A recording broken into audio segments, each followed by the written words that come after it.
mangy dogs, swab the decks and hoist the sails. The guns on board be needing some proper manning. Pieces of 8 and a fine wench on your arm, if your work be not too shoddy. Careful not to flounder too badly, though, or you may have to dance the hempen jig, as we see you to Davy Jones. Chappy, my boy, on with the show. Ship to the world's one and only cooperatively inspired charity podcast network, WPRPN.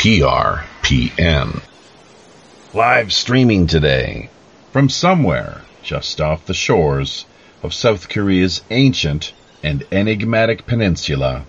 You've tuned in to episode 110 of Pirate Radio Podcasts. I'm your host, as always, the ship's Chief Communications Officer, Jaffe Ryder. Kicking off our June 2018 schedule, Los Angeles-based author of various occult and conspiracy-related topics, William Ramsey returns to the Robin Hood once again. Having already produced several shows with topics ranging on everything from Aleister Crowley to Pizzagate and the Smiley Faced Killers, this week we tackle all things regarding the so-called West Memphis 3 murders.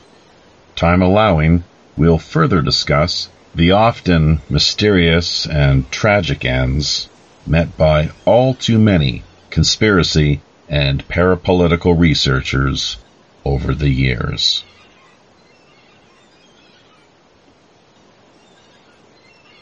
And it doesn't look like we've got too much time to play around with here, so the captain has just ordered that anchors be raised and the sails hoisted as well. We're heading out onto the high digital seas for yet another weekly adventure here, courtesy of Pirate Radio Podcasts. Our guest, William Ramsey, it seemed like he had made it on board just a few minutes ago, so double checking now. William, do we have you there? Nope, he still might be off in the kitchen fixing himself a sandwich or whatever it was that he was up to. So I guess we'll just have to improvise a little bit here for the time being.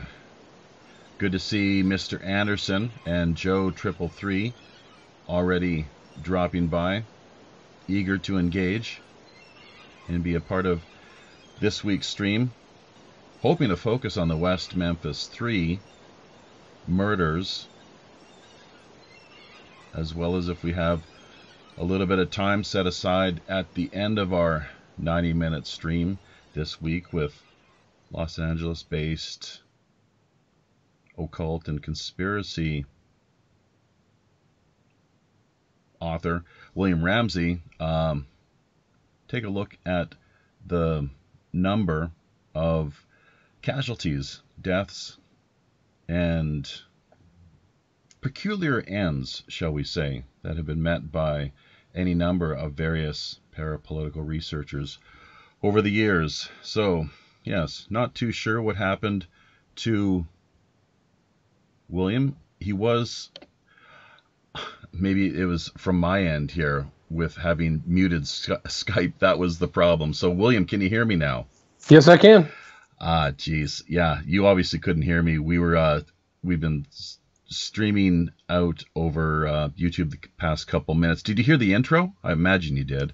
I didn't hear the intro either. Oh, that's okay, because I see. So it's a new feature here that a friend just drew to my attention actually just a couple of weeks ago, that you can share the system sound, but from what you're telling me then, just kind of troubleshooting things here, that when you mute yourself here on this end, it mutes everything, not just your voice. But I didn't hear anything except feedback. That's all I got. Oh boy, how about that? All right, well, we're good to go. You sound pretty clear, and good. I think we have a nice signal. So this is the fourth time for you to drop by Pirate Radio Podcasts. I think the third time may have been a charm. And we, of course, not wanting to hash over the same old subjects once again, decided on a new topic, and that is one that, of course, you are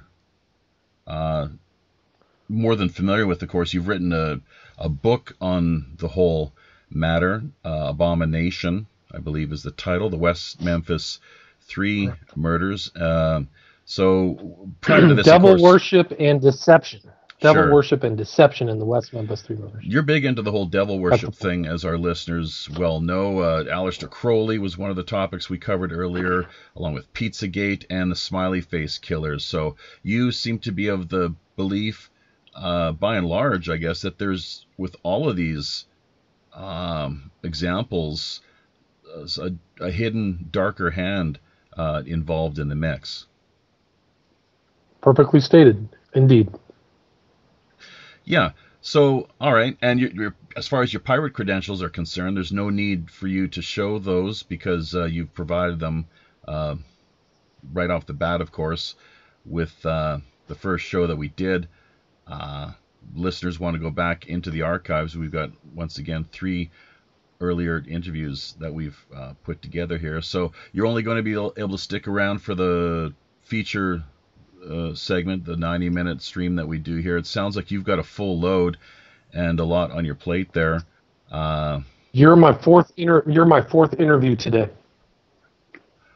Wow. And has it all been West Memphis 3? I'd imagine not. What new projects are you working on? I did. I had a secret project interview, business interview. Then I did an interview with Jason Horsley about his new book, Prisoner of Infinity, which was really interesting, about UFOs, dissociation.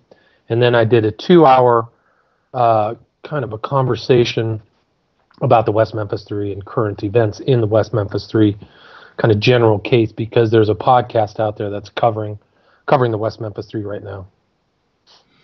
Can we find them on iTunes? And not doing a very good job. Yes, it's called Bob Ruff's Justice. Yeah. Now you say they're Bob not. Ruff's Truth. One more time, please. Go ahead. No, I don't think they're doing a very good job. I think they are misstating and misrepresenting, in my opinion, many of the simple facts of the case. Was it the first time that you spoke to them actually today? Or had you... Well, today was kind of a conference call. We actually had about 6 or 7 people on the discussion, and then 20 people listening. You can listen to it on the YouTube channel, William Ramsey Investigates. But we just go over our concerns and some of the issues with the facts of the case. But okay. yeah, it's remarkable. Bit of a round table, obviously, and bound to be a divergence and range of views, I suppose. So I myself... Well, I'd actually correct that, because it was all people who are of a similar opinion talking about the case. So there really wasn't any conflict. And I'm guessing then from the sort of what you're telling us then, perhaps that they would be supporters of the... they're happy to see Eccles and his friends released from prison then, correct? They believe that it was justified. No? Justified, that's correct. They believe that they're properly found guilty. That's correct. Oh, I see. And that's a really complicated matter, too, of course, the way that they were released, because I guess in the eyes of the state, they were seen as guilty, but then released. Because it's really on technical grounds, some sort of, I think it's called Alford plea, yeah. They made an Alford plea, which allows you to state your innocence publicly while pleading guilty. And that's what they did. They pled guilty. It's actually unique in a lot of cases, because oftentimes in criminal cases, people are found guilty once in that. But in this instance, which is very rare, they were found guilty in 93 and 94, and then they signed that they were guilty of first-degree murder in August of 2011. All 3 of them. The case is just so... it's so bizarre, obviously, on so many levels. So let's just back things up then. For listeners that have no idea who William Ramsey is, just a quick thumbnail sketch, and then we can maybe transition into, in the best way possible, sort of unpacking the particulars regarding the case. Perfect. My name is William Ramsey. I'm an author and filmmaker. I've written 3 books: Prophet of Evil, Aleister Crowley, 9/11 and the New World Order. I've written Abomination, this book, Devil Worship and Deception in the West Memphis 3 Murders, and also Children of the Beast, which is about Aleister Crowley's influence on the 20th century. Children of the Beast, Aleister Crowley's shadow over humanity. And so those are the 2 books. I just finished a movie late last year called Smiley Faced Killers. It's about a string of supposed accidents, which I call murders, that's happening in the U.S. and the U.K. and all over the world. And so that's me in a snapshot. As far as the West Memphis 3 case, it's kind of a famous case, and it got its fame from a documentary series that was put out by HBO. But the particulars of this specific case was the disappearance and death of 3 8-year-old boys in West Memphis, Arkansas, which is across the Mississippi River from Memphis, Tennessee. They disappeared on May 5th, 1993. They were found dead the next day in it was submerged in water, actually kept down and hidden deep in water. And their bodies, had horrific injuries to them. One child had his genitals removed. The other 2, they were bound in a very strange way from the wrists to the ankles and drowned. They didn't find out till later that 2 of them were drowned. But the case garnered attention all across the country. And on June 3rd, 1993, one young man was brought into the police station there in West Memphis named Jesse Miskelly. He's brought in for an interview. He confessed to the crime, and he implicated 2 other men, Damian Eccles and Jason Baldwin. They were all arrested. They were tried separately in 2 different juries. 24 people in total found them guilty. Damian Eccles got the death penalty. The other 2, life in prison, Jason Baldwin and Jesse Miskelly. And the case kind of got repute from this HBO documentary. There's actually 3 of them called the Paradise Lost Trilogy. And it really started a groundswell of support for the 3. There were a bunch of people who professed their innocence, and there are people in the public who professed their innocence, and created kind of a cause célèbre or public groundswell that resulted in the accumulation of a sum of money that hasn't really ever been ascertained, but it was speculated somewhere between $10 and $20 million, a very substantial sum, which allowed them to obtain the best attorneys. And they challenged the case on a new ruling in Arkansas that allowed for the testing of DNA evidence in past cases. And they, in my opinion, the defense team used that as a lever to arrange a plea deal to avoid court, a plea deal that would have them plead guilty for time served and go on 10 years of probation. And so they signed that agreement with the full knowledge of the best attorneys in the country, the best appellate attorneys, and they've been out for now 7 years. And that's basically the case in a snapshot. Yeah. So, I mean, where do we start then as far as trying to really, dissect things? You are of the belief or understanding, your take on things is that they are guilty, that they are in fact the ones responsible for the murder of those 3 little boys who were murdered and ultimately drowned after, as you say, semi-hogtied and thrown into the river there, located in, of all places, Robin Hood Woods. So one of the things I was going to say with respect to this name Robin Hood is something along the lines of what Bono had to say regarding Charles Manson and the song Helter Skelter, that the West Memphis 3 murders, that the illustrious and historic, almost in some circles, I suppose, reverend or revered, hallowed name, that whoever stole it, that it's time for us today maybe to steal it back. We're taking that name back. So Robin Hood sounds good. What a weird synchronicity though. That was I first started looking into this. I was like, oh geez, that's kind of trippy. So, but yeah, it was a nickname by the kids. The local kids nicknamed it that. okay. And now, was this the same location as to where the Stonehenge type? There was some architecture there, or some like a semi kind of pseudo Stonehenge type apparatus that I guess young people primarily would meet at this location and maybe do a little drinking and whatnot, and as well as I think there are some perhaps even rumors or allegations of as you say, these satanic type cults or some type of witchcraft and whatnot taking place there as well.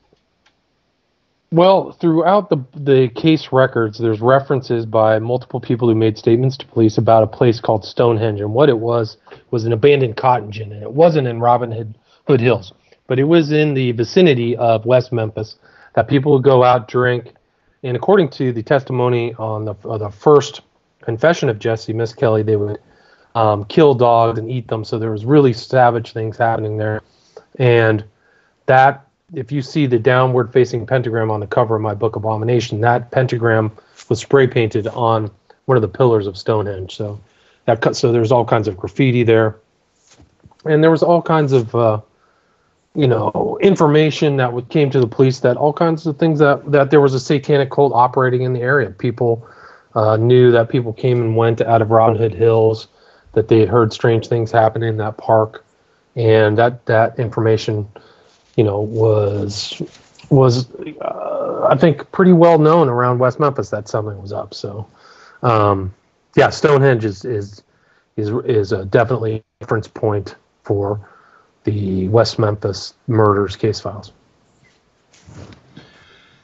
And the waters are really very much muddied by the fact that there were numerous people, I guess, who they ended up retracting or recanting their remarks as time went on. They would flip. So we find this flip-flopping taking place, and which is causing all kinds of confusion, of course, because then what's the real story here? Who do you believe, and what's really going on? You think it was motivated by the money, perhaps, that people were bought off? Could that be one possible, or fear and intimidation? Both of those, actually. Those are both well said. I think that there's a possibility of both. But like I said, there was $10 to $20 million raised. There was billboards placed, as these kind of new movies came out west of Memphis. There were billboards placed, $100,000 reward for information about the West Memphis 3 case. So there clearly was a financial incentive. And some people came out of the woodwork, 2 guys who I think were convicted criminals, saying that there was a dark family secret about Terry Hobbs, blah, blah, blah. And it was kind of strange. And then there was definitely, in this movie, West of Memphis, there were 2 people who made statements in court that retracted those statements later, which is very strange to admit to perjury. There's definitely something suspicious going on. There were rumors that the private investigator, Ron Lax, was walking around talking to people and influencing their positions. I don't have any evidence of that, but there's definitely, something suspicious going on, in my opinion. Now, there was somebody else that was actually fingered for the murders, I guess. There was like a stepfather or something like that, and this is the person that supporters of the West Memphis 3 really were hoping to shift the blame and focus onto. There was some DNA of this individual actually found at the crime scene, and on top of that, there was said to have been, allegedly, I guess as rumor had it, some sort of secret ringleader of types who was never discovered.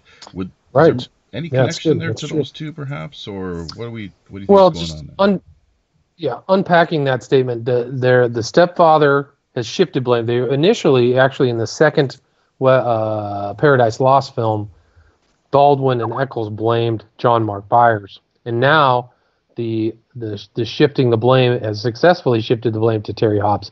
So now he is supposedly the prime suspect, and the defense they went back and retested the evidence, and they claimed, and it made this public claim, that they found a hair that was consistent with Terry Hobbs, and that hair has never really been published, analyzed by a third party. But the supporters are very comfortable to have this the drift of the notion that the hair is consistent with Hobbs to it is Hobbs's hair. So they're very comfortable with making that shift. Now the lawyers would never say that; they would say it's consistent with. But they anyway, the supporters say it's Terry Hobbs now. Even if it's a hair, it doesn't mean that he was at the site. The kids were at his house, so it's pretty specious, and I think it's questionable to have a bandied about when there's no third party. Hasn't been tried in court. It's never been tested or entered into evidence in court, which further diminishes any credibility people place to that. But that's that hair is it's not Terry Hobbs. They've never proved it to be 100% Terry Hobbs hair. Right. And what of then DNA evidence of the West Memphis 3 themselves? Was anything ever found at the site that would incriminate them? There's no DNA. No, there was no DNA that incriminated them. Basically, they were incriminated by admitting to the crime. They were also incriminated by somebody witnessing Damien Echols near the murder site at the night of the murders being muddy, which you had to have might be muddy to, bury the bodies. And one of the interesting parts in the outtake of the original Paradise Lost film, they actually found blood on Damien Echols' necklace, and the police said, or the evidence was never entered into court because they'd already been moving along with the trial. But I think an objective and an analyst of that said that the blood was consistent with one of the boys and Damien Echols, so it was a mix of blood. But that was never led into trial. There was luminol test. Luminol wasn't allowed in court back then. There wasn't a lot of DNA evidence either, but they did a luminol test of the area, and there's blood all over the area where they think the boys were murdered. So there is no DNA implicating them, that's for sure. There was also apparently evidence that the police had obtained, which then mysteriously disappeared, as these things so often happens to be the case when police, take evidence into custody, into their possession. Strange how that happens. What do you think was behind that, and what did? I don't know. It's very suspicious, very sketchy. But there was a man. The same night of the murders, there was a man who walked into a nearby restaurant called Bojangles, and the guy got his name Bojangles Man. He was muddy. He left blood there on the site, so he was muddy and bloody. And they called the police, and when the police got there, he had been. I think the person had been in the bathroom for like an hour, so a long period of time. In the women's bathroom too, apparently. I think it was the women's. That's right. Yeah, so he took one of the cops took a swab, and that evidence of the swab of blood disappeared. And who was this individual? Bojangles. Who was this? That's a great question. Nobody knows. Nobody really knows. They think it's very strange that somebody, the night of those murders, and some people have speculated that that person was involved, that there were other people other than Damien Echols, Jason Baldwin, and Jesse Miskelly, and that he was one of them, and they just never got caught, never got implicated. Might have been the mysterious alleged ringleader. Maybe, you never really right. I think they called him Lucifer, and he was never identified. People have speculated today. Somebody speculated it was Damien Echols' dad. But, Right. Is there any chance that it could have been the one of the boys? I think it's the stepfather was one of the murdered children. Is how things work there. Essentially, could it have perhaps been him? Perhaps, yeah. It could have been John Mark Byers. I don't know. Nobody's ever identified him. There's been a lot of speculation, but he's been mentioned in different statements to police.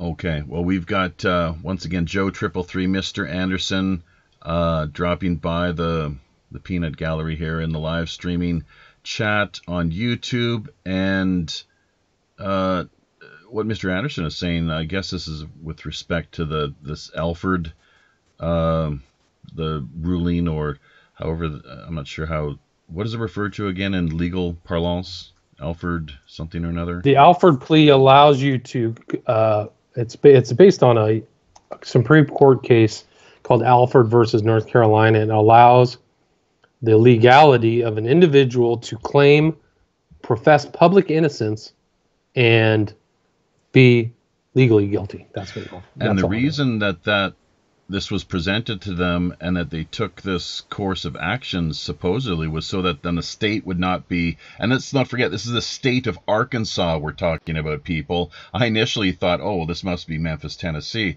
Apparently there's a Memphis, Arkansas, which I had never heard of until just the other day, of course. So, but that's so the state, in this case Arkansas, could evade any accountability and not be left on the hook as far as any monetary damages or legal suits were concerned. Is that not the case? Well, that's what they said. Well, I got to go back and look at what they pleaded to, but I don't remember there being. I got to go back and check and see if they were absolved themselves of any legal suits against Arkansas. I got to go double check those. But that was the public claim, is that they supposedly had a claim against the state of Arkansas for false imprisonment for all those years, but they could have just gone a different route and sued for their own release and take the state of Arkansas to court and win it. But they chose not to do that. I mean, there's tons of Innocence Project cases where legitimate people who were not properly not found, not guilty, have been awarded 7-figure sums from the state. So there's an incentive by lawyers to take those cases. And it begs the question, why didn't any lawyer take the case of the West Memphis 3? We are looking at something quite similar, perhaps occurring with respect to the John Ford case out of Long Island, New York. There's, I guess, he finally does have what looks to be a court date coming up. He's been held in psychiatric custody for well over 20 years now, and you were referring to UFOs earlier. Well, there's a UFO tie-in to the case. I'm not sure if you've heard of John Ford or not, but not familiar with it. Oh, well, he ended up walking into a real hornet's nest. Some serious political crosshairs there that he got swept up in, and it's quite the story. So he's never actually had a day in court because he was actually put in a psychiatric institute, and I guess in which case then, from what I can gather, your legal rights are entirely waived, and you have no right to habeas corpus. So anyways, speaking of which, and we are going to have a roundtable on this matter just for listeners, people that are curious. That's kind of one of the reasons I brought it up, I guess. Next week is when it's going to be taking place, so if people are interested in following up on the John Ford case, be sure to tune in. Same time next Friday night, 8 p.m. Pacific Standard Time, LA, Seattle, Vancouver, 11 p.m. out on the East Coast.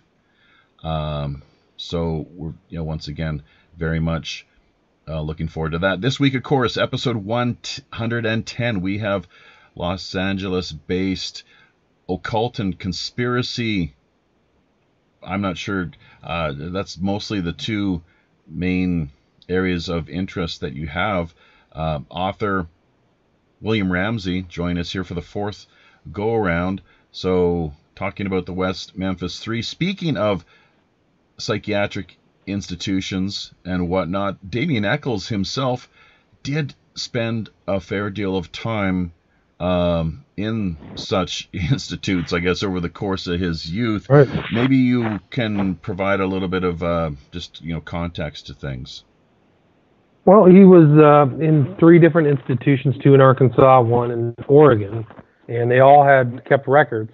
So when he was appealing his death verdict, his death penalty verdict, the defense attorneys compiled something that's referred to commonly as Exhibit 500, because there's 500 pages of his psych records, and so he's got a voluminous psych record, and in those are all these admissions of blood drinking and violence and suicidal ideation and all kinds of stuff. So that's all been offered or proffered into the case by defense, and it's a very telling document. You can read through it. I have it in my book, but yeah, his psych history. Interestingly, one of the pages of the psych history was something showing that he and his mom went to see like a counselor or something like that the day of the murder. So,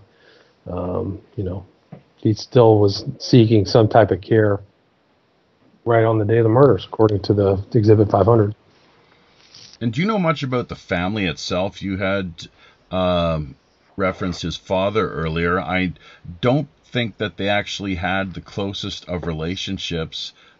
Damien with his parents, it was very, there's a lot of tension there, to say the least. Have they managed to reconcile? Or what even as far as their backgrounds are concerned, might they have been involved in some sort of witchcraft or cults of any sort?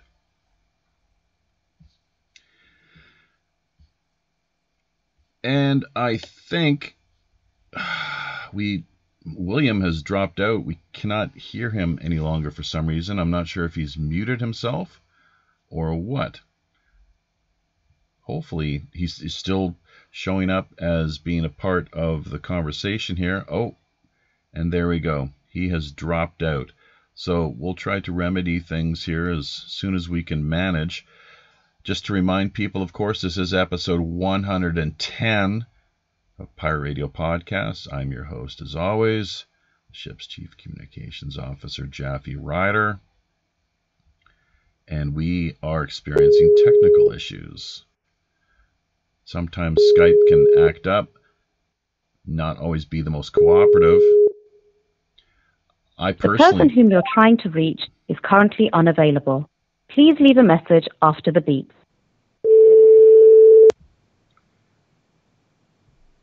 Okay, William, yeah, you just dropped out of Skype.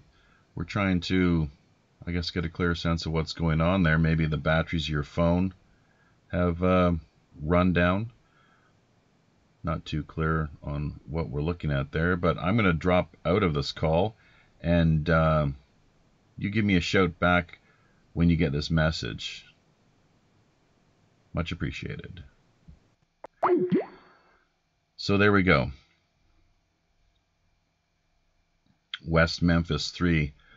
What a case indeed. As William was alluding to earlier, it had become quite a cause célèbre, as these things are known. Number of people of some influence throughout Hollywood and the entertainment world in particular coming to the aid of Eccles and his two compatriots. Their names were Jesse Miskelly and Jason Baldwin. So, hoping to get a little more into the particulars as far as their backstory was concerned. There's a fascinating audio recording people can listen to. It's the police interview, interrogation, if you will, of Jesse Miskelly back in the late spring, early summer of 1993, from what I understand. And it is really quite revealing. I'm not sure if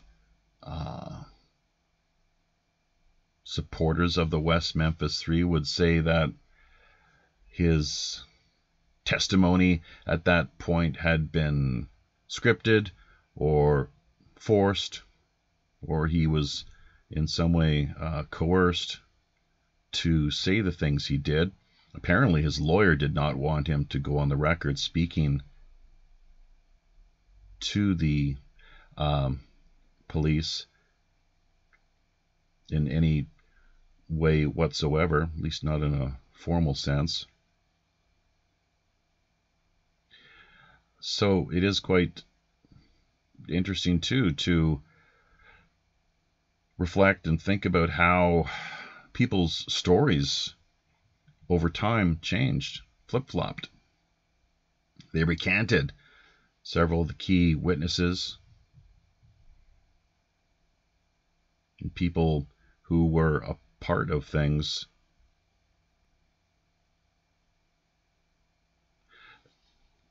suddenly there was a change in attitude, and the stories that they were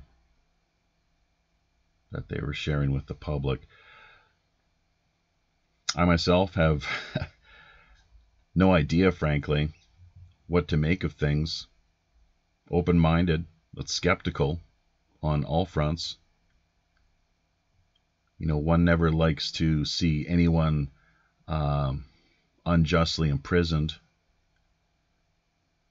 And we know as well, too, that there are at least a few people who do find themselves on death row and have been executed by the state in America and elsewhere throughout the years who have been innocent.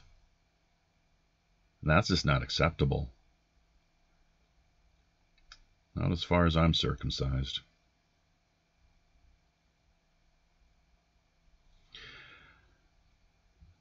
Then again,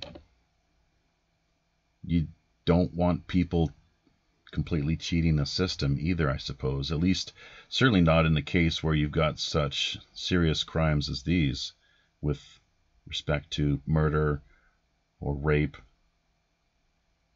or any other form of brutal assault or what have you. Non-violent offenders, a little different story, of course.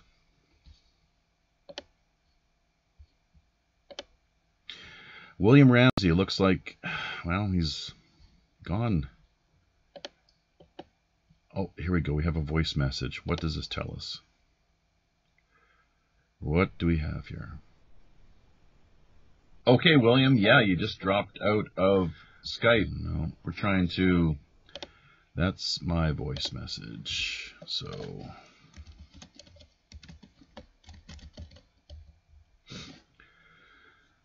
This is the raw feed, of course, that we are streaming out over YouTube. Something which is a little different from the post-produced product that we work on putting together for our steadfast crew of core listeners.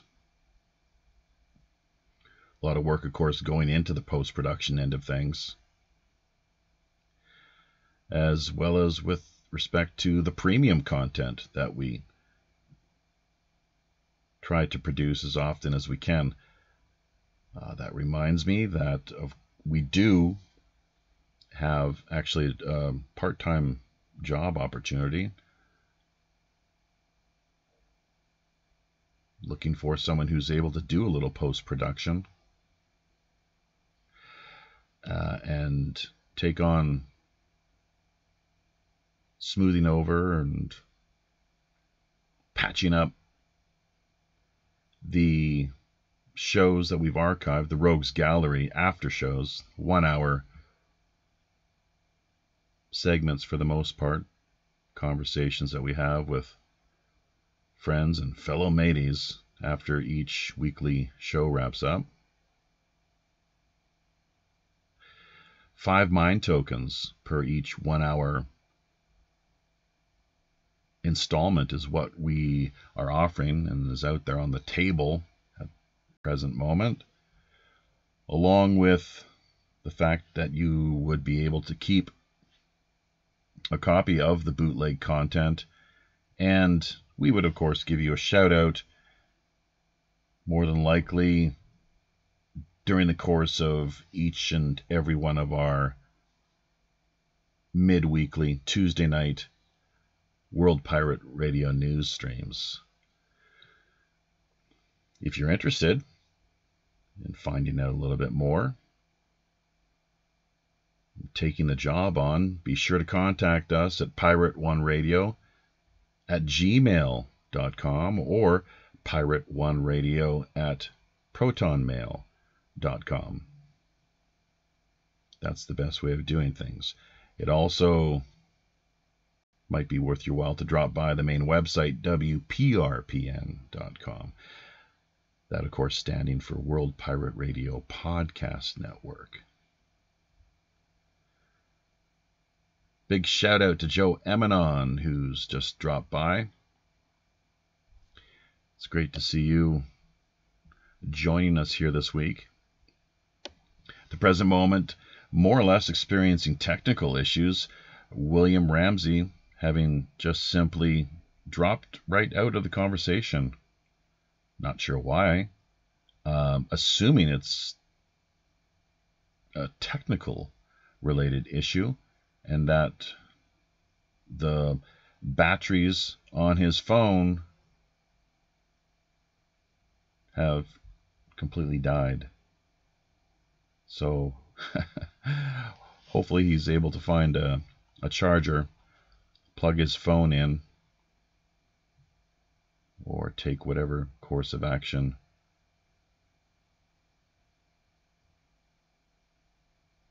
whereby we can actually manage to get the ship back on course here this week. Next week, let's not forget, we do have the roundtable coming up, as we have mentioned already once this evening, this afternoon, in Asia, of course. Joe Emanon, hopefully going to be joining us, along with perhaps the likes of Mr. Kelly Freeman, Marilyn Carlson, and, well, we'll just have to see who else is up for the task. So last year, of course, Marilyn was off on an Alaskan cruise, as I recall. Richard this year, as with the last, unfortunately very busy with his work schedule. So he will not, unfortunately, be able to join us. We will hopefully manage to make amends and put a decent round table together regardless. Recently, having, in fact, put together a Friends of John Ford Facebook chat group. You know, one of the things which is missing from Facebook, speaking of John Ford and the like, although we do have a page in place, that there's no Friends of John Ford or Free John Ford group that anyone has yet launched. So, you know, I might have to take the initiative on that one and put it together. Assuming I manage to, well, just have to make it a priority, of course. We have set aside a potential WPRPN network subdomain URL for John. If anyone is up for tackling things via WordPress, it's a pretty straightforward procedure. Only takes a few minutes. Unfortunately, because I myself am so swamped with having to just produce this weekly show and all that it requires, along with now the midweek news stream, that it's really tough to get around to doing these things that I would also like to see come to fruition.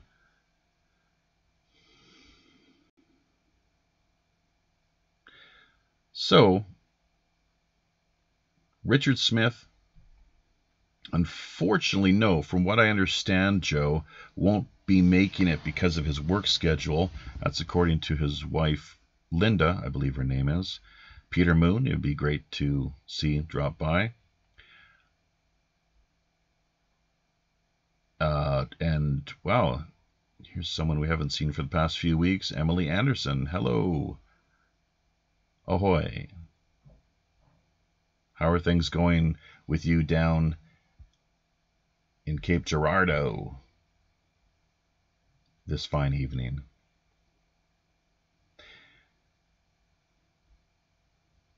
Definitely always good to see Emily drop by and lend her voice to the mix. Once again, just to remind people, we are currently with now, it appears, 4 people tuning in to join us for this live stream of episode 110, Pirate Radio Podcast, experiencing technical issues. As of yet, well, undetermined technical issues. Trying to get in touch with William Ramsey. We're going to give him another call. Hopefully won't simply... The person whom you're trying to reach is currently unavailable. Please leave a message after the beep.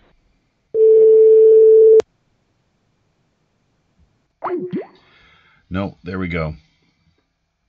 Very odd, very peculiar, very unfortunate. Let's see if we've managed to connect with him over on Facebook here. What do we see happening as far as messages are concerned? Well, that's his typo. I'll ask him.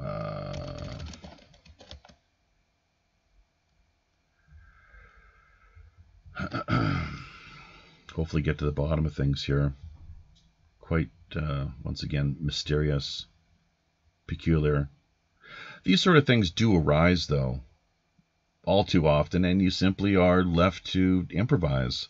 So, that being the case, if there is anyone out there who would like to drop by and join us, maybe Emily Anderson, as a matter of fact, if you're free, or anyone else who's currently a part of the Peanut Gallery, you want to swing by Skype and say hello to the rest of us here via the Robin Hood, by all means, you're more than welcome. The door's open.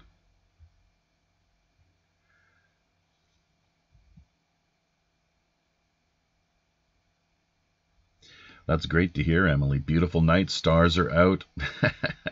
Yeah, we lost our guests, I guess. No idea what is actually going on. Hope you're enjoying the slideshow, though.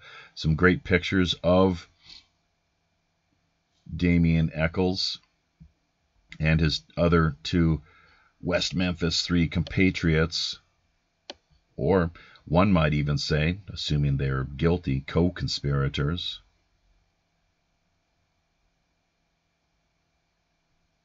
Maybe they were framed.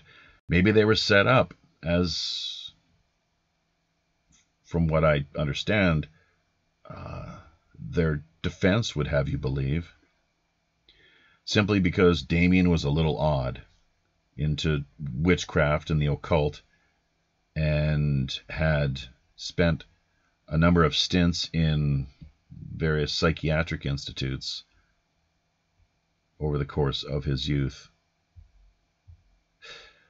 A predilection for not drinking blood, just licking it. It's according to what has stated on the record. So, I frankly have no idea. My mind is quite open, and I reserve any judgment regarding the matter, and cannot really say definitively one way or the other what the actual truth is with respect to this case in particular.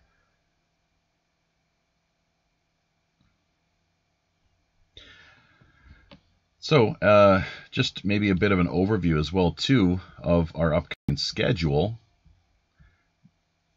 Not only the John Ford Roundtable, but 2 other shows as well, too, that we have booked. Aaron Wadsworth, who is a fellow Korea-based expat, going to be hopefully dropping by in the 3rd week of June. Regular listeners will remember him from a little more than a year ago now, when we put together a show dealing with Korean shamanism.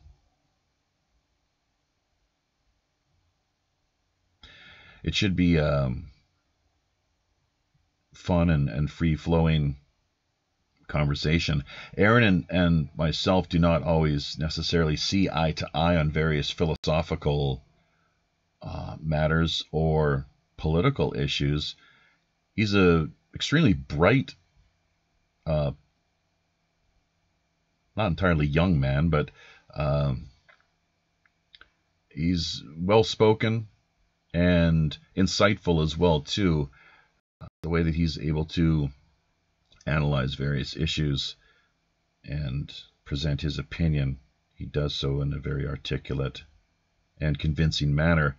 The fact is that we just, once again, simply do not always see eye to eye, but it is interesting to note that we seem to more or less get along and manage to converse and carry on an exchange of ideas on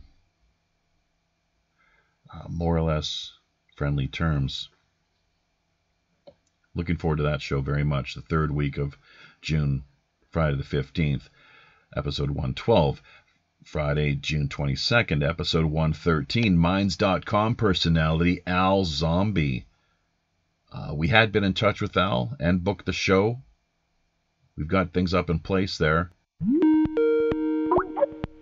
And it looks like we have a call coming from Joe Emanon. Mr. Joe Emanon, how are you today, sir? No, I think he's muted himself. Oh, boy. Well, you know, we should add you, Joe, actually, to...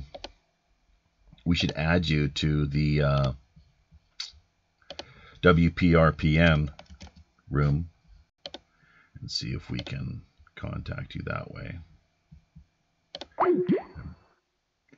You know, this is one of the reasons why I much prefer Discord over Skype.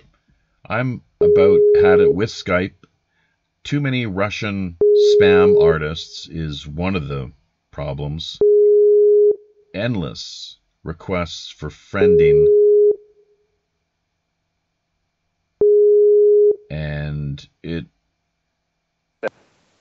pretty sketchy, pretty dodgy stuff as well too, most of these requests. Joe, do we have you? Yes, you do. I'm having a little trouble hearing you, but that's okay. I'll deal with it here. Well, how's it going? Pretty good, all things considered. You're coming through reasonably well. Let's knock wood on that, of course, because we've had nothing but headaches when it comes to your audio connection. But let's just keep our fingers crossed and keep the show rolling along here. So as you can tell, we did lose our guest for whatever reason. I don't think I said anything which is overly offensive. I'm not sure what the deal. I'm just assuming it's technical, of course. So we'll just have to see when we hear back from him. So just in brief, though, what are your thoughts then on the West Memphis 3? What you know of things? Not sure how well or closely you followed the case. And then after we discuss that, maybe we can kind of shift the focus over to next week's roundtable. Yeah, Jeffy, I'm having a little trouble actually hearing you. I have to figure out how to turn my speaker on. So let me see. Do this in blind. You're coming through. Hear me all right? Oh, you're coming through loud and clear. You're fine, so don't worry about that. If you can basically make out what I'm saying, we're good to go. Just were you clear on the question that I presented to you?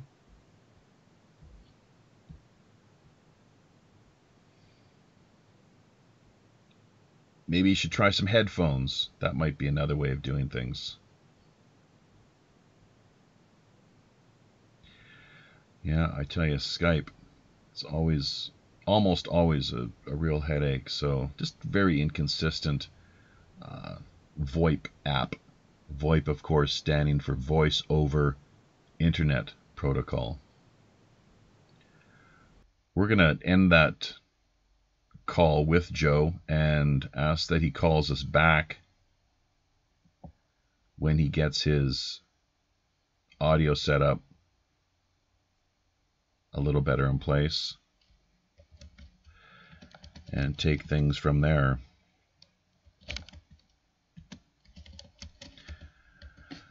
All right, well, it's almost been an hour now that we've been putting this stream together, pretty much flying solo. The past, at least 20 minutes or so now, having to improvise. Something which, even though I managed to get a little bit of practice, of course, over the course of Operation Secret Santa, always find a bit of a challenge. You notice most podcasts actually do, they've got co-hosts. They've got more than just one person at the helm. There's typically others that are holding their hand or helping to ride shotgun. Joe, we got you back. Yeah, okay, yeah, you're coming through very clear, very, very loud and clear right now. You are too. Yeah, I'm actually using a very, very old. I almost threw this phone out. Actually, it's an iPhone 4, and but Skype seems to work reasonably well on it without having to mess around with ports. I just have to go through a secondary satellite link up, and it's as good or better than broadcast quality. Yeah, go ahead. Oh, I was just going to say, are you familiar with Joseph P. Farrell? The name is familiar. I don't know who he is.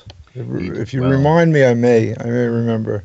He recently started following us on Twitter, actually. He's a very high-profile commentator, somebody that you find speaking out on a whole range of different issues, from the secret space program to the history of the Nazi rat lines, World War II, and any various other assorted and eclectic topics. So yeah, and the reason, so he started following us on Twitter, and because he did that, I'm thinking that, gee, maybe we should book the guy. Up until now, we've been reluctant to, because as you know, with our mandate, we focus mostly on people from the underground. You know, we're not. Well, it doesn't hurt to have a celebrity on now and then. Oh no, I don't think right. so. You know, no, sure, and possibly book 2 or 3 guests for similar topics. I mean, you're handling the thing most of the time by yourself. Am I correct? I mean, you rarely have people in the crow's nest. Well, it kind of depends, I guess, from week to week. This time around, Kaiser Schuff, who had actually joined us here over the last couple of shows, bowed out. I'm guessing that he had some, personal business to attend to. So, and I'm not sure as far as his participation in any further upcoming World Pirate Radio News, the midweek news streams that we're doing on Tuesday nights, if he'll be joining us or not. We'll just have to see, play that one by ear. But yeah, I'm really kind of reluctant to step out onto the high wire alone. It's a real it's a delicate balancing act for sure. Oh yeah, because sometimes you have a guest that's not responsive or doesn't show up or wants to talk about the latest book for the entire show. And, when you get beyond a certain level, that's usually the case. It's a tit for tat type of situation where, they're going to want to monopolize your time with projects that they're working on that aren't really all that interesting to the people listening, unless you follow them already. And then, then again, what good is it? So having people that have something to say and don't have very many options, getting them on a program like this out, and it's global, right? It's in every time zone, I think, but parts of Europe. It's very advantageous because it then attracts people of notoriety, that do have something to say. I'm on because I enjoy being on. I don't mind. I'm not selling anything. You know what I'm saying? I'm just doing this because I happen to have everything right here. So, but you should really have somebody backing you up, and maybe a secondary guest, where you devote half the time to one guest, half the time to the other guest, or let them interact with each other. And if one of them doesn't show up, they take the whole show.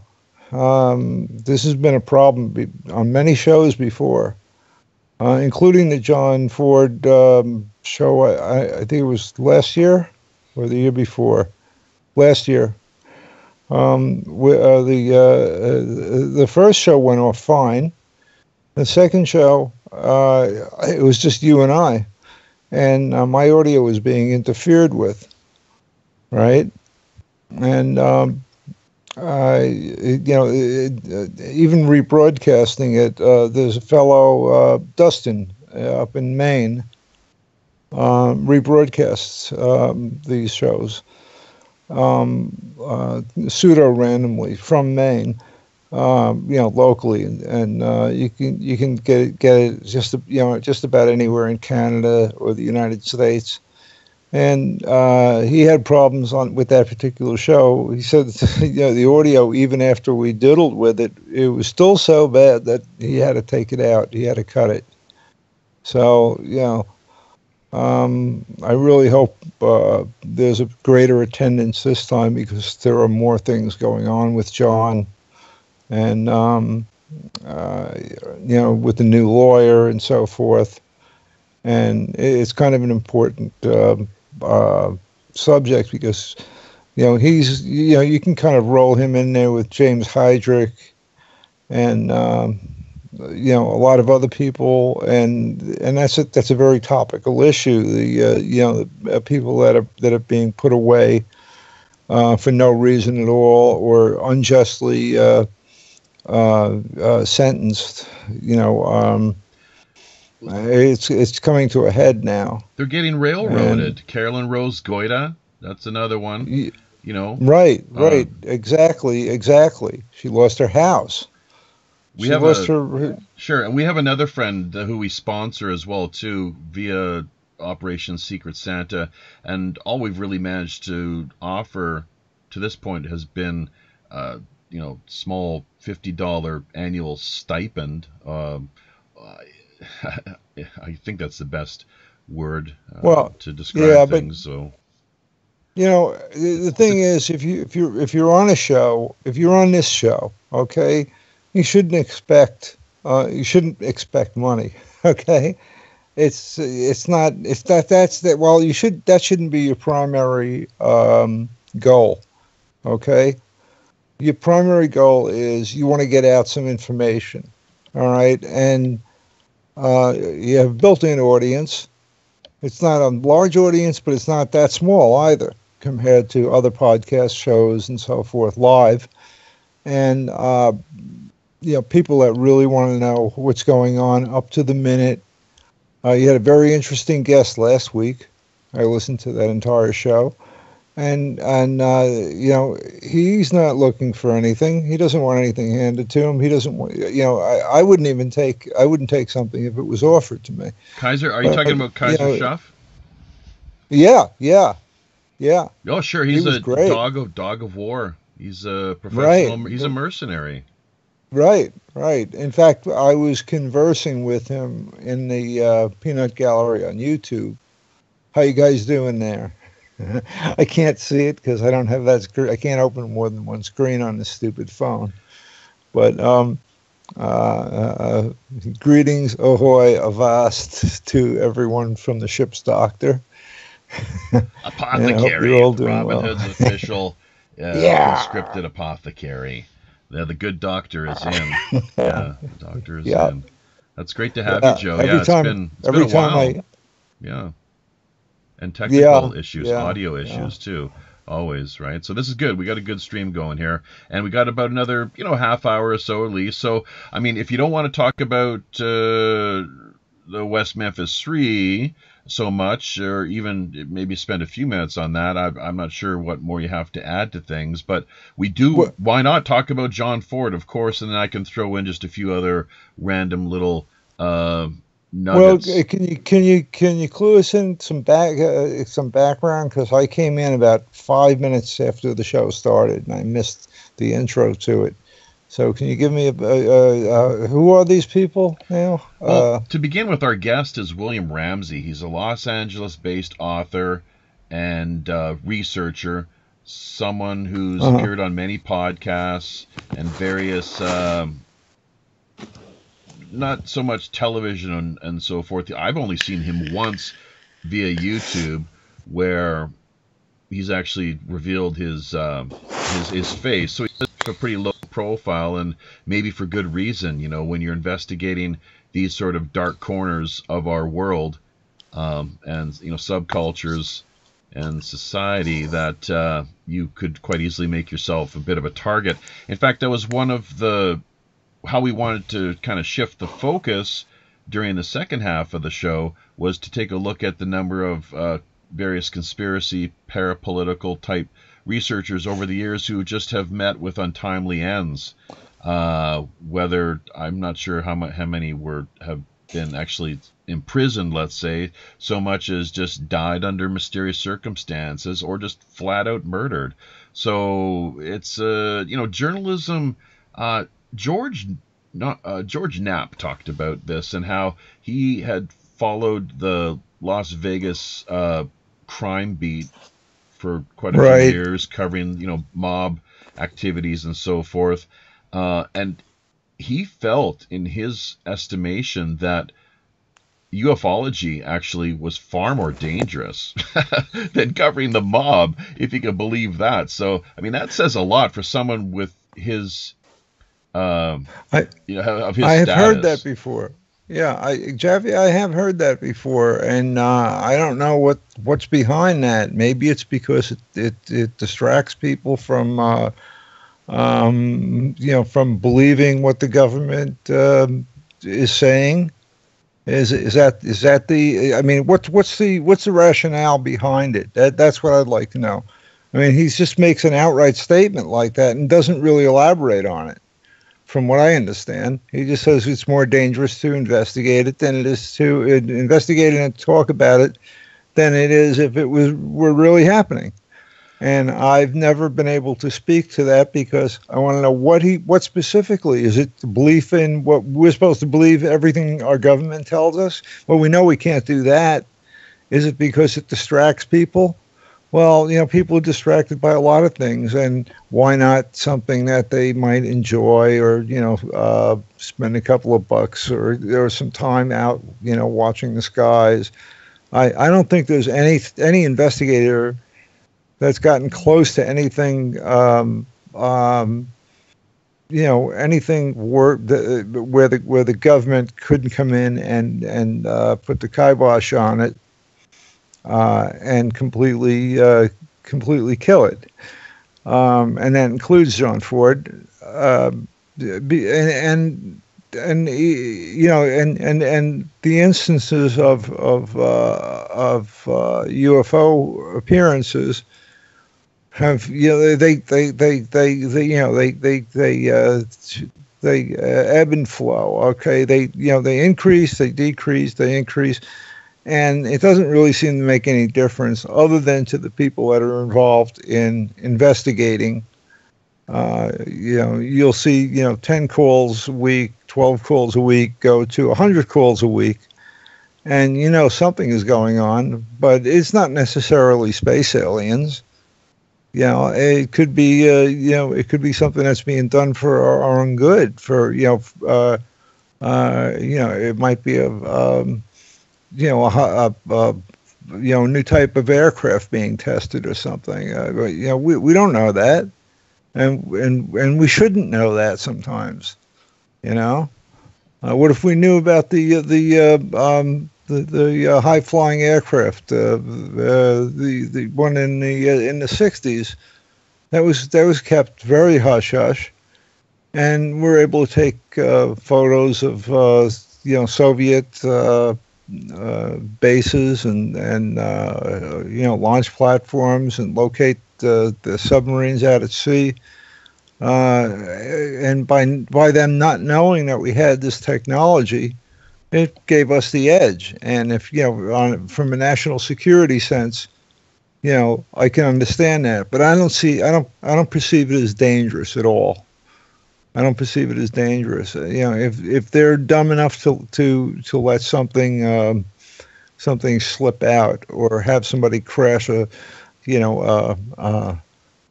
collected spacecraft, and then try to cover it up, it's their fault. All right. I don't see any essential problem with investigating those things. I mean, people investigate Bigfoot. Does he include that? All right.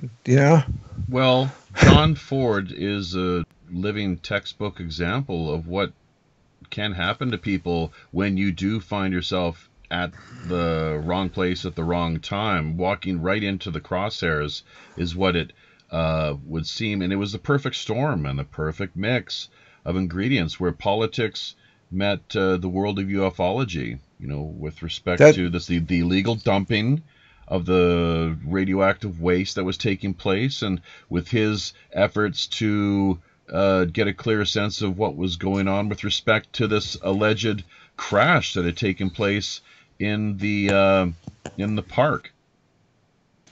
Right, and not just that crash, the one on the South Shore, but the essence of that was it had nothing to do with UFO investigation per se.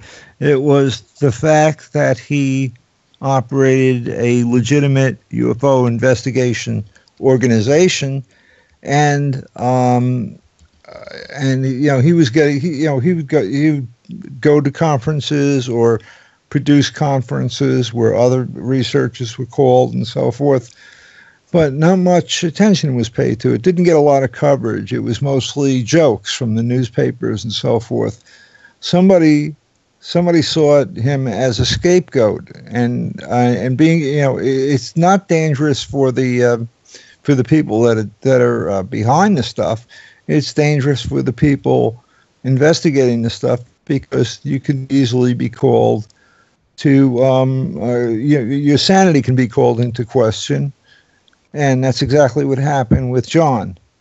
That's why he's still in a mental institution. What exactly then is the latest developments that we see coming out via his end of things as far as this business of the new lawyer? It sounds like there's now a court date that has been set once again, and who knows, June 6th. Well, and this is interesting too, because our roundtable, perfect timing, frankly. We'll see if this all plays out or not, because we're going to be following right up on the heels of the court date on Friday, June 8th, I believe is the date. Just to check, we'll check the calendar here just to be clear. Yes, indeed, folks. June 8th, 8 p.m. Pacific Standard Time, 11 p.m. out on the East Coast. Check your local listings and mark it off on your calendar. It should be a good one with, I guess, the likes of hopefully yourself, Kelly Freeman, Marilyn Carlson. There was another lady, actually, who I recently friended on Facebook. I'm not sure if you saw her contributing to the Friends of John Ford Facebook chat or not, the one that I believe Richard Smith put together. She has her own show as well, so I'm just going to check up on that. Do you know who exactly I might be referring to? No, I haven't gone to that site. I'm trying to keep the heat off myself, because I still live on Long Island, and I'm right in the middle of all this. I'm actually trying to keep the heat off as best I can. I've also been told to keep my mouth shut about certain things, and I may be testifying for John, not on June 6th, but sometime shortly after that. As the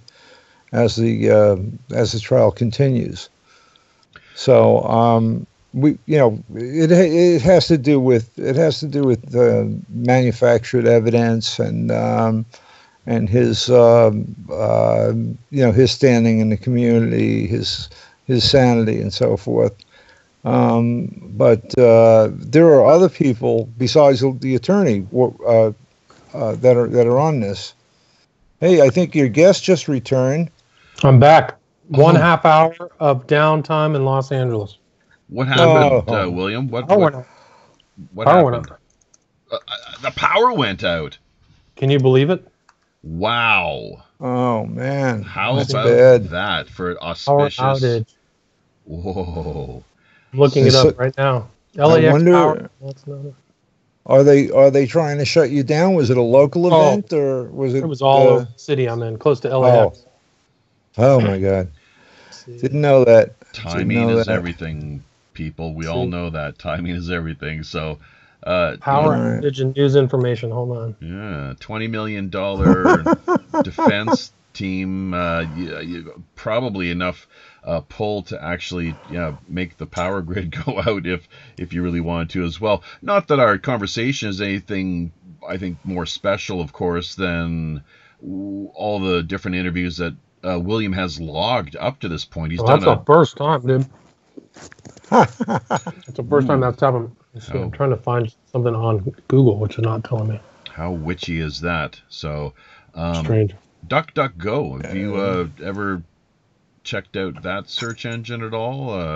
That's one I prefer, actually. Alex Jones is constantly harping on about, well, if you want to know the truth, just Google it. I mean, come on, Alex, cut it out, would you? Like, really, that's just a dead giveaway as to his, just it's so disingenuous sort of.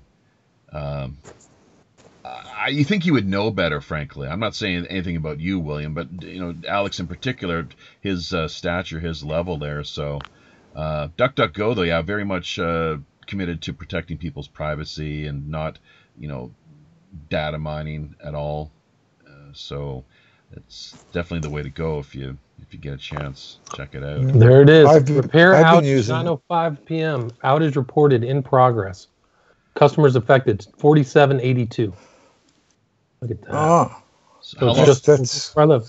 How large of a region are we looking at then exactly? Just a city south of LAX. Just one city. It looks like 4,000.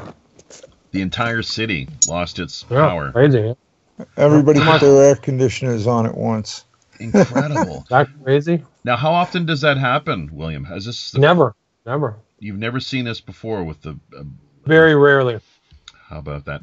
Well, look, we've I don't know. You've got you're pressed for time as it is, and I just basically was left. Nobody's here. Everything changed. Yeah. Well, I can stay on for a little longer. Everything's changed because nobody came home or everybody's out. Well, Jeffy, I'm going to bail out of the conversation for a while, and I'll come back with the Rogues Gallery. How's that? No, why don't you hang on? Why don't you stick around until William has finished his dessert or whatever he's working on there? I'm not sure. Oh, all right. Maybe okay. Just, William, do you want to get? Cool. We'll give you 2 minutes to finish your. Great. Okay, well, just mute yourself there, and Joe and I can just carry along here and kind of wrap things up. We're talking about the John Ford case, which William has no idea about. Now, Grant Cameron, who's a very well-known, high-profile personality, speaking of these sort of the alumni, as it were, of the ufological world, we've invited to the show and had him on a couple of times. But what he said with respect to the Ford case was that, that's too political. Don't want to touch that. That's what MUFON did. I hate to say it, and it's nothing against Grant personally. I mean, I do respect the man, obviously, but on this matter in particular, it's a total cop-out. Because, it is political, but you know what, my friends? So is censorship, and so is silence, and so is having a man locked up unjustly in that sort of environment for over 20 years of his life, the way that he was railroaded. 22 years on June 6th. And 22 years. You know, what is it, Edmund Burke? How was it? What was he famously stated, that the only thing necessary for evil to prosper is for good people, good men, to do nothing. To do nothing. We need Yep. to act and to rally to his cause and you know, to support him. And in fact, we did manage to make a bit of an impact, I guess. The New York district. This is the highest law of the land. Attorney General. We managed to rattle their cage just by having a podcast. How about that? Why don't you remind our listeners of what happened there exactly? Oh yeah, they tried to find all sorts of tax problems with me. All right, they were going after you know, one of the people involved in the original investigation in 1996 with John Ford was rewarded by getting a job as the town official who the code enforcement official. Okay, he's head of code enforcement, which means if your grass is 5 inches tall instead of 3 inches tall, you get a ticket. When you have to go into court and you have to pay court costs and filing fees and all that kind of stuff, or pay a fine. And they've been hitting me with that stuff for years, and it just keeps getting worse and worse and worse. You know, every time John's is about to have has a trial date, or if he changes attorneys, or if they're not exactly sure what's going on, because when John calls here, the conversations are kept short and to the point. They don't know exactly what's going on because they monitor all his calls, and, you know, including calls to me, which I'm his power of attorney. They shouldn't be monitoring it, but they do anyway.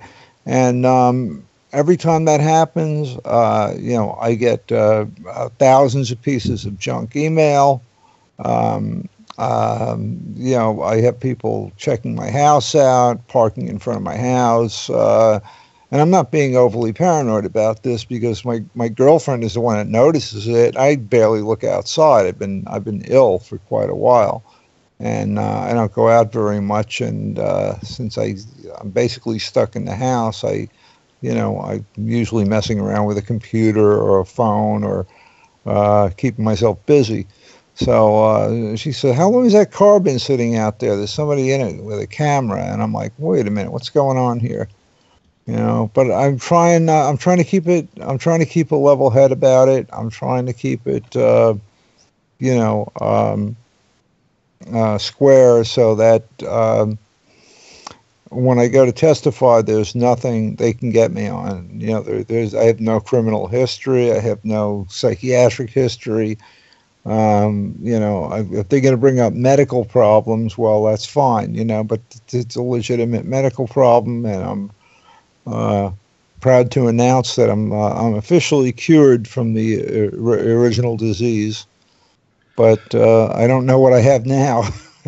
Whatever it is, it's killing me, and quite literally. And I'm going to the doctor on the same day, by the way, on the 6th. I'll be at the doctor, and I have to have a battery of tests run. Something seriously wrong with my digestion, and I don't know what's going on, but actually that's why I wanted to get it off, because I have to hold down. Basically, I feel like I'm going to vomit all the time, and it's not nerves, okay? So you know, this is a physical reaction to just regular food, and maybe because I've had disease for so long. And you know, and it's gone now, that my body has been reacting to it, and now it doesn't have anything to attack, and it's overreacting, and it's, you know, my skin is getting attacked, and my digestion, and maybe good bacteria is getting killed off. I don't know what's going on. I mean, I'm not a physician, so that's basically, you know, the long and short of it. But I want to make sure that I'm, you know, healthy enough to go up there because John is not the kind of guy. If I thought there was one chance in a million that he could have done what they say he did, I wouldn't be backing him up.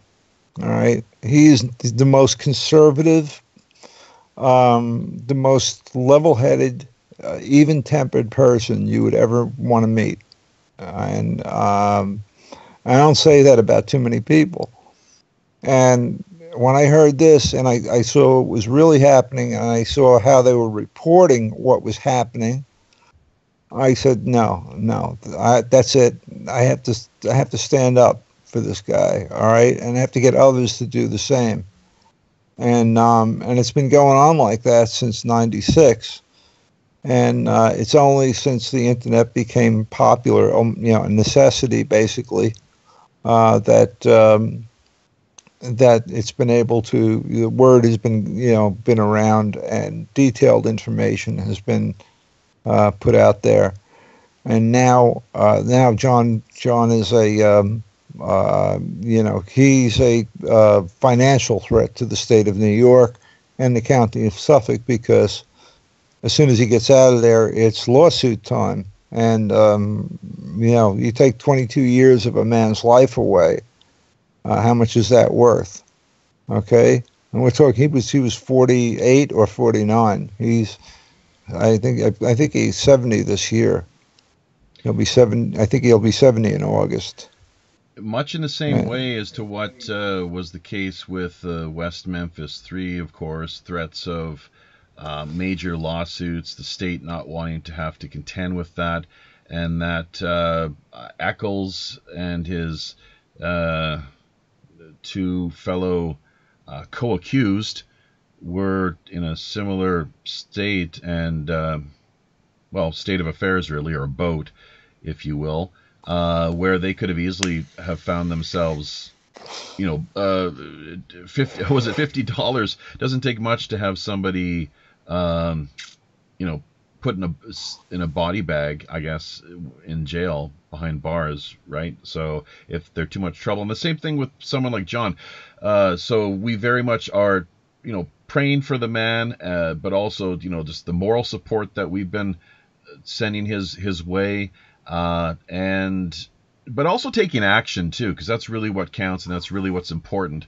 And we're going to do that again next week. As you're well aware, Janet Russell is the lady's name. She claims to be, oh yes, I know Janet. She's part of the group, Spirit Medium Intuitive, TV host of Janet Russell Presents, Animal Advocate, and fundraiser. So we'll hopefully try to get her involved in the roundtable as well. If you talk to her before I do, Joe, then by all means let her know that she's more than welcome. So herself, Marilyn Carlson, you, Kelly Freeman, I'm not sure, Richard Smith, he's busy with work, of course, once again, unfortunately. But as it is, we've got to kind of I think wind things down here and kind of shift the focus back over to William, who says via Facebook here now that he's ready to go. I guess he's finished his dessert, and the power outage is still in place, but he's been able to improvise a little bit here, and we're going to I see his icon on here, and it was listen, it was great speaking with you again. Okay, and you guys have a great rest of the show. I'm a little ill to my stomach right now, but I will be on YouTube watching this, and I'll try to come back for the Rogues Gallery after show. That'd be great. Okay. We look forward to your comments and contributions there via the Peanut Gallery. So yeah, terrific, man. Happy sailing. Thank you. Ahoy, vast. Ahoy, matey. Mr. Ramsey. That about does it. I am here. Yep, Mr. Joe Emanon has wrapped up his thing regarding the John Ford political prisoner, UFO political prisoner case. Maybe, I'm not sure, if you're interested, you could check out the archives that we have put together, the shows in our archives. We did, I think, a pretty good job of just, laying things out for listeners, what his case involves in its entirety. So it's really quite something if you're interested in checking that out. But I will. I'm interested. sure, you betcha. Daniel Sheehan is not particularly, and there's others too who kind of they want to stay away from it, to kind of not get involved because once again they claim it's quote too political. But I mean, hey, what isn't political? Non-action is just as political as doing something. It's the truth. Geez. Everything's political these days. Sure, you betcha. Highly charged, politicized. Absolutely. You betcha. It's a All shame. right, you're back here then. Riding, sailing alongside here with us once again, all set to go. What do you think is most vital then, just in a nutshell then, to remind people of and to have listeners really think about as far as the West Memphis 3 case is concerned? I mean, just state your feelings regarding the whole matter as best you can in summary with respect to your book and its thesis and findings and whatnot. And then maybe we could shift the focus over just with a few minutes that we have left.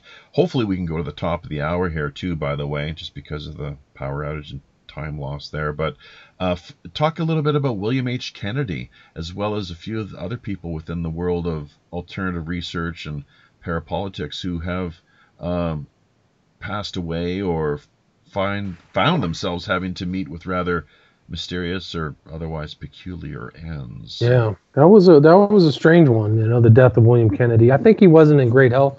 I think he was living. My understanding, he was living at home, but he did some great work. I think he was out of Boston, had his own independent website, did some interviews. But if you want to kind of distill really where the culpability and responsibility for the crime of the West Memphis 3 rests, it's the people who were found guilty by 2 juries and then signed on the line that is dotted in August of 2011 that they're guilty. So they still remain guilty. They've been out of jail for 7 years, and I haven't seen any action to exonerate them themselves in a court of law. They've done it publicly, but they don't have this so-called evidence, this so-called hair that is anything to go put it in court and let a trier of fact to look at it. And that has not happened. So Jesse Miss Kelly.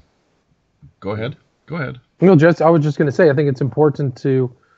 The courts of law are there for a reason to, assess and enforce and make decisions about legal matters. So why don't they just go in and do it? If they have just outstanding evidence that exonerates what implicates them, it's all the post-conviction confessions of Jesse Miskelly, even at the entreaty of his lawyer not to confess. He still confessed again and again. So right. And that's something I wanted to talk about, because was it done under duress? Was he being coerced by the police, or why? I mean, it's all there. People can listen to these. The recordings are online. In fact, I think because I did listen to that via your channel, William Ramsey Investigates off of YouTube. You've also got a great show now that you've put together, your own little podcast, and you've got an iTunes kind of RSS feed. So I downloaded all your archives and encourage everyone else out there to do so as well. Check out what you've got put together there.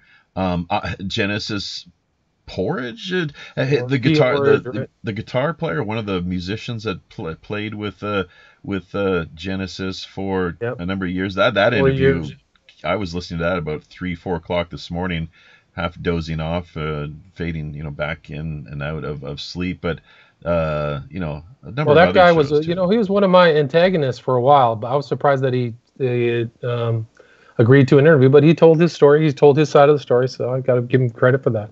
We don't see eye to eye about the West Memphis 3. He had met Eccles, and he was in Salem at the time. He's in that eastern part of Massachusetts, so close to where Eccles was living back in the day. He got off his bike. He was right in Salem. He was saying and there goes Damien Eccles down the street. He jumped off his bike, ran up to him, and started talking to him about Genesis and whatnot. So they had a because they were in a movie together. It's called IRL. It's an independent movie, where supposedly there were some firearms on hand, to which Damien apparently was not to have.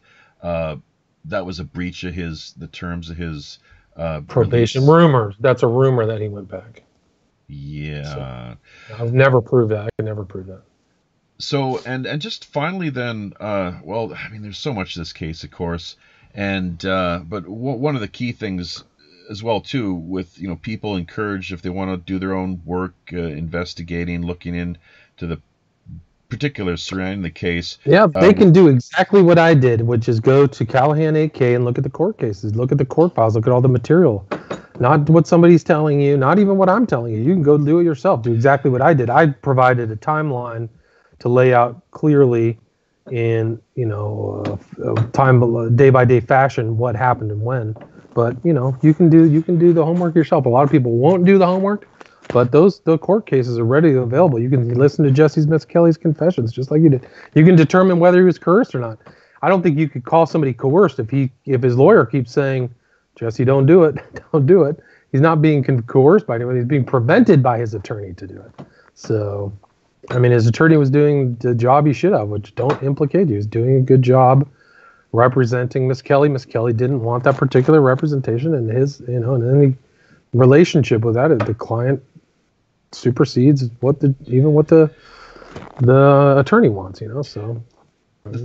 The three boys were quite terribly assaulted, of course, including allegedly sodomized and having their genitals removed and so forth, beaten with fists and various. There's a couple of weapons that were involved as well. You would think that there would be some DNA residue or evidence that investigators would be able to find if that were the case. It's important to remember when that case happened. 1993. It was 25 years ago. DNA was, it was before the CSI effect. DNA was in its infancy. Not a lot of crime scene labs were involved in that kind of, especially, in certain areas were not involved in that stuff. And if because there's no DNA, you'd have to throw out every court case that had ever happened up until probably 1995 or 2000, because they were all dependent upon, direct testimony of people who saw things or direct evidence or something like that, because DNA wasn't really around. So, I don't know. I know they found blood. I know they did check the, the blood on the necklace and stuff like that. So, Are you aware of the court case file number? What it was exactly? Yep. 666. Yeah. How did that come about? Maybe they just picked it. Maybe they just realized there was some occult stuff going on. They picked it. That's possible. I mean, Damien Echols on the stand. It's very important people to understand. Damien Echols said on stand in response to a question, "I know everything about the occult." He knew that when he was 18. Not now when he's 40 years old. Back then, he was very knowledgeable about the occult. I showed proof that he had books and all kinds of folders and a book of shadows and all that stuff that they were involved in. Whether I think people who call them dabblers or don't think that that's a component of the case, I think are deceiving themselves or been deceived. He was very coy when it came to, he was basically being interrogated with regards to his knowledge of Crowley, and he was wanted to, for some reason, downplay that whole business. Although, as you're mentioning or referencing here, his library, I guess, there's a number of the Satanic Bible, I suppose, would have been one of the books. Anton LaVey, apparently, I'm not sure what he said about LaVey or if he explicitly stated his Satanist convictions, but he did claim to be, as far as his self-identification was concerned, a white witch of sorts, which I think that kind of gives more of a friendly sort of feel-good spin, when in fact you can go into the whole business, I suppose, just in brief here, because we have to wrap in the next few minutes, and I would like to kind of transition a little bit back to this whole sort of theme of how it seems numerous parapolitical and conspiracy type researchers, including the likes of Malachi Martin, and there is a Michael Corbin, I think was another name. Corbin, he passed away. Victor Thorne, a lot of question marks there. Gary Webb. Lots of question marks. That was 2016, yeah. Gary Webb.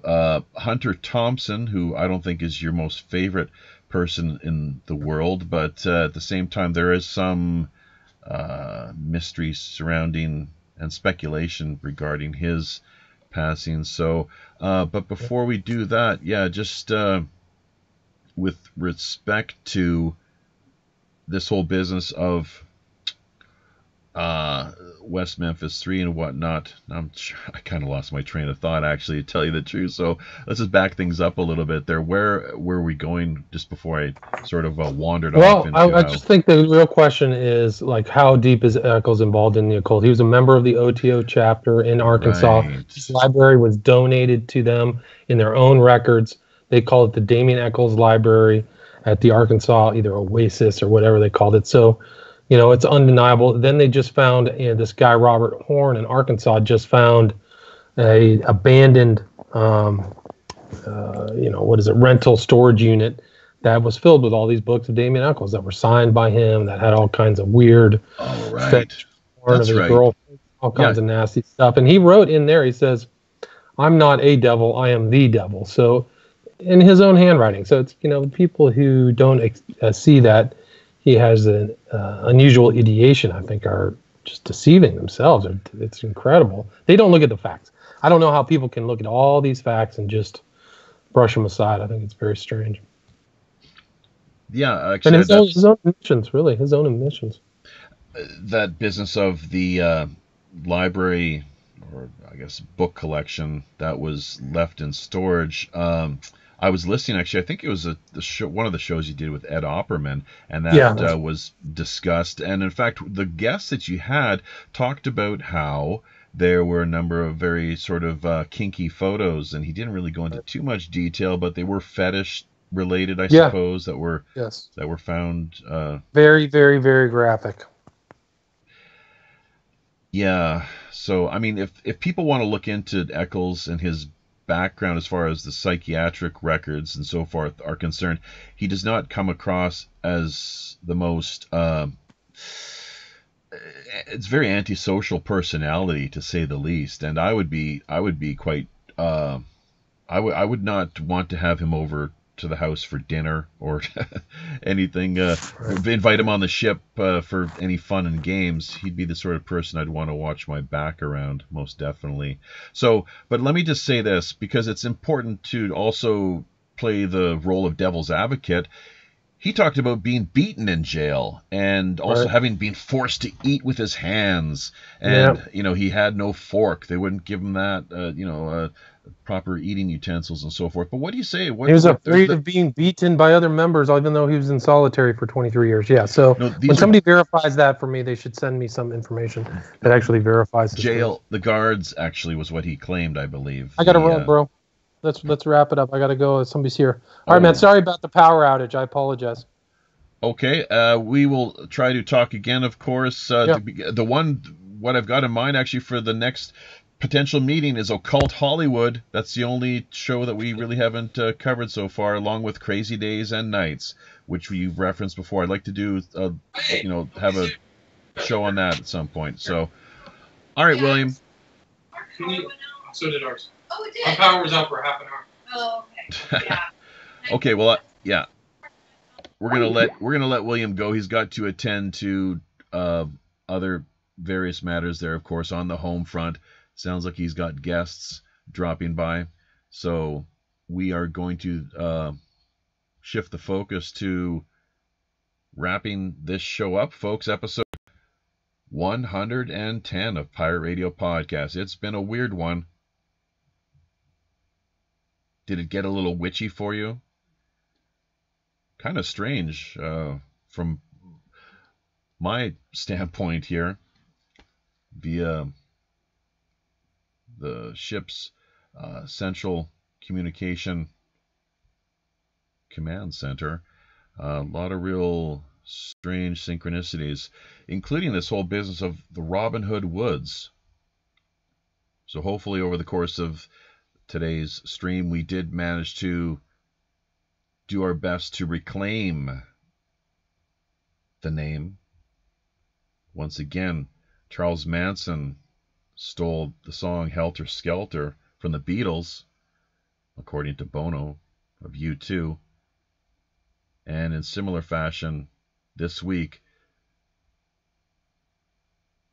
Robin Hood was stolen by the West Memphis 3 murderers, whoever these people were, and I'm assuming there were more than one person.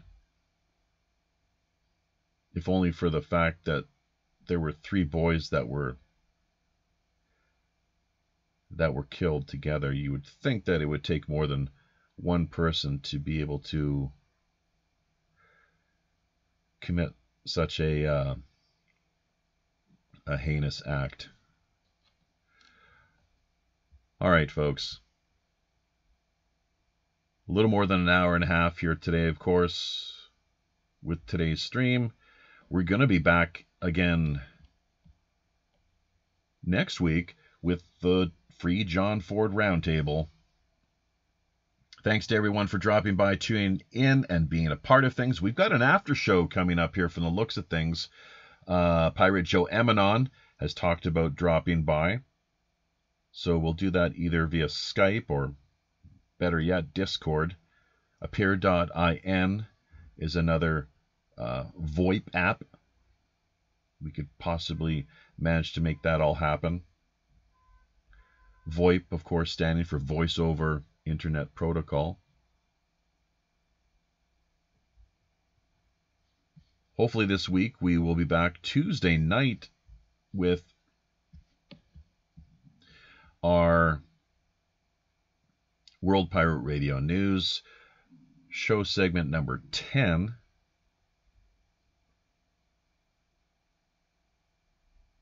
Been a lot of fun up to this point, of course. Every chance we get to stream out the weekly news show. Like to focus a little more on pop culture as well, too, if we could. Don't always like to keep things so serious. Even pirates need a little fun and relaxation from time to time. So, be sure to check out occultinvestigations.wordpress.com. On Facebook, it's facebook.com occult911, as well as William Ramsey Investigates. And, of course, William's show via Spreaker.com. YouTube and iTunes. Really great archived material there.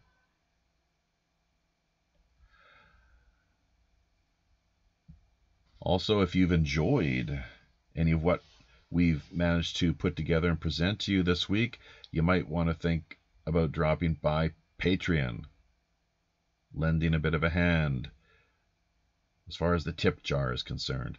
Kind of like what you would do if you were walking down the street and you saw a performer out there, maybe singing a pretty decent little song. Or performing a magic act, I suppose. Doing a little juggling. Little something to entertain the family and kids. In this case, of course, we're hoping to provide stimulating intellectual information with a slice of entertainment. And all kinds of other good things as well. Let's not forget that half of everything that is donated to the network via the Robinhood flagship to the world's one and only cooperatively inspired charity podcast network, half of everything goes directly towards charity, supporting people like John Ford, Carolyn Rose Goida, James Heydrich, or out of Poland, Canadian expat Richard Whipple, who's doing everything he can to repatriate his family, have them return back to Canada. Strange how, under the current Liberal, the Trudeau government, so many third world immigrants are brought into the country and handed all sorts of freebies, able to easily find themselves on government benefits, the dole as it were. At the same time, there's no effort being made in supporting and assisting, backing the return of Canadians who find themselves marooned overseas, doing all they can to return their family back to their country of origin. Pretty sad state of affairs.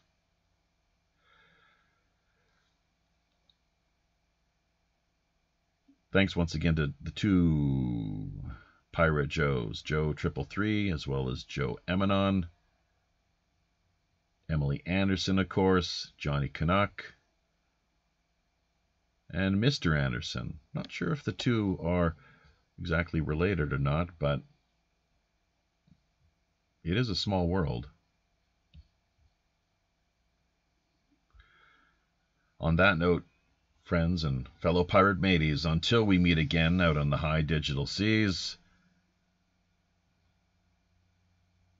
on behalf of Captain Long John Sinclair and all the rest of the crew of the Robin Hood,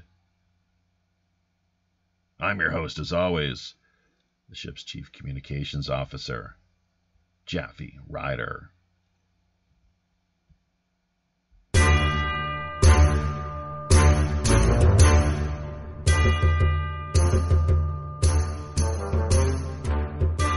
I know. There we be. Having carefully looked over each of our navigation panel instruments, checking every level, switch, dial, cable, knob, and pulley, by all accounts and indications, we indeed see it's time once again to drop anchor inside Mystic Bay and draw an end to another week of Pirate Radio podcasts. Remember, if you're looking for a little more lively online action, keep in mind we've likely got yet another great free-flowing Rogues Gallery after show coming up for the next hour in either Skype, Google Hangouts, or Appear.in. Also, if you've in any way enjoyed or found yourself benefiting from the shows we've tirelessly produced over the past 2 years, you might want to drop by our Patreon tip jar page and lend a little support. Half of all network donations go directly to charity. Help to keep those numbers growing over on Patreon, and we'll be able to extend even more of a generous pirate hand. Looking forward now to the balance of 2018, we're still not quite yet booked. So if you yourself have a new, novel, intriguing, or otherwise underreported idea, unique individual, or pressing item in mind, be sure to either drop us a line directly over on WPRPN.com or fire us a quick email via pirateoneradio@gmail.com. We're always open to exploring fresh creative suggestions, intriguing guest ideas, cutting-edge discussion topics, and captivating themes. You can further embark on your own personal pirate journey by either liking, commenting on, subscribing to, or just following us via virtually any mainstream social media platform, including Twitter, Facebook, Google+, or Minds.com. So don't forget to become engaged. Until we meet again out on the high digital seas, I'm your host as always, the ship's Chief Communications Officer, Jaffe Ryder. Tally-ho.